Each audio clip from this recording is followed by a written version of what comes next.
As much as families would love their nannies to be available 24/7, the reality is they need a break, they have sick days, and they have vacation days. As parents, it's our responsibility to have a backup plan for the days the nanny is not available. So let's find some solutions today so that you can plan for those days before your nanny gets sick. If we haven't met before, I'm Michelle Kelsey, founder of the Nanny Solution by Nannies on Call. I bring you videos on how to find nannies and keep them for the long term.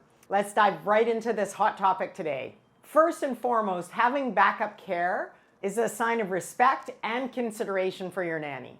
By planning ahead, you're acknowledging that they have a personal life and things to do outside of work. And a nanny who feels trusted and respected will stay with your family longer and provide excellent care for your children. Now let's talk about the practical steps on how to have backup care for when your nanny is not available for the day.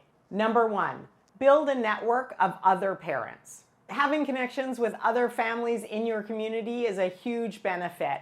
Can you trade off occasionally where the children come to your home or your children go to theirs? Or is there a parent who works from home or is a stay-at-home parent and can take your children in case of emergency? Building these connections before you need them is really important. Number two, have a roster of backup sitters or nannies. Can you create a list of people who you can call in an emergency, who you trust, who would possibly be available? I know this can get quite challenging because they have other jobs and other families they're working for, so they might not be available the day you call. And that's why it's important to have a list, not just one, but have a handful of people that you can trust. In the summer months, it may be a bit easier when teens are off school or university students are home. Those people may be more available to you, but you need a list for during the school year when your nanny may be sick or on vacation.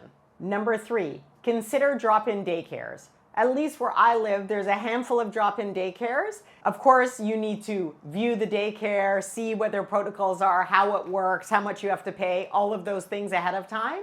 But if you have access to a drop-in daycare for backup care, that could be a great solution. Number four, can you negotiate some workplace flexibility? Realistically, the nanny is going to get 2 weeks of vacation a year, especially when they start, more as they grow. And depending on where you live, regulations, somewhere from 5 to 10 sick days a year is not going to add up to a huge amount over the year. Can you work from home on those days or adjust your hours? Whatever it is, check and see if you have some workplace flexibility. Number five, this is probably the go-to for everyone, but family and friends. I know one time when I needed backup care, I even called my brother, who did not have children on his own and had never watched my children by himself. But he came through and was happy to help out and had a great day with the kids. Can you call on family or friends, grandparents, relatives, people that are in your area that you can call on? Make a list so you know who to reach out to in an emergency situation. Number six, it wouldn't be a list about emergency backup care if I didn't say Nannies on Call.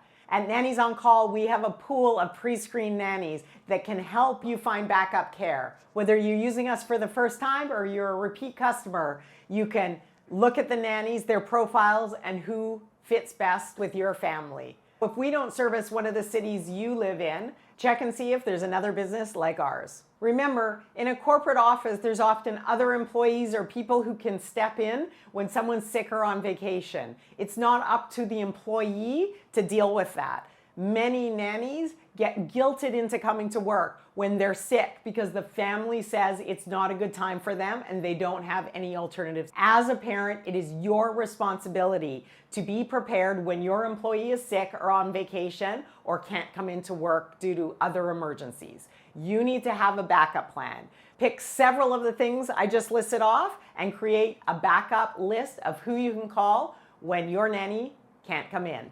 If you have any other great solutions to this situation, comment down below so we can learn from each other. Otherwise, I'll see you soon.